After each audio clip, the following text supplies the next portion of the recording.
कराची के इलाके समनाबाद से आपको अपडेट करें, जहां पुलिस ने बैंक डकैती में मुलविस होने के इल्जाम में 2 मुलजिमान को गिरफ्तार किया है। मुलजिमान को सीसीटीवी फुटेज की मदद से गिरफ्तार किया गया। नौ न्यूज के नुमाइंदे सईद वसीम से इसी पर बात करेंगे। वसीम, बताएगा मुलजिमान से मुतालिक क्या बताना है पुलिस का? जी, समनाबाद पुलिस ने कार्रवाई करते हुए नॉर्थ औरंगाबाद ब्लॉक के निजी बैंक में डकैती में मुलविस 2 मुलजिमान गिरफ्तार कर लिए हैं। डकैती की वारदात 14 अप्रैल को नॉर्थ औरंगाबाद में वाक़ निजी बैंक में हुई थी, जिसमें 6 मुसल्लह मुलजिमान ने बैंक से 30 लाख रुपए रकम लूटी और गार्ड का असला भी छीनकर फरार हो गए थे।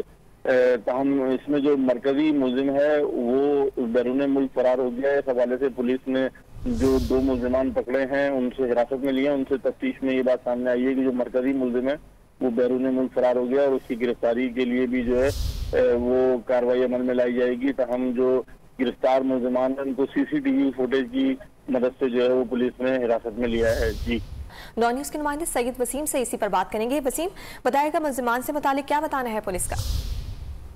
जी, समनाबाद पुलिस ने कार्रवाई करते हुए नॉर्थ औरंगाबाद ब्लॉक के निजी बैंक में डकैती में मुलविस 2 मुलजिमान गिरफ्तार कर लिए हैं। डकैती की वारदात 14 अप्रैल को नॉर्थ औरंगाबाद में वाक़ निजी बैंक में हुई थी, जिसमें 6 मुसल्लह मुलजिमान ने बैंक से 30 लाख रुपए रकम लूटी और गार्ड का असला भी छीनकर फरार हो गए थे।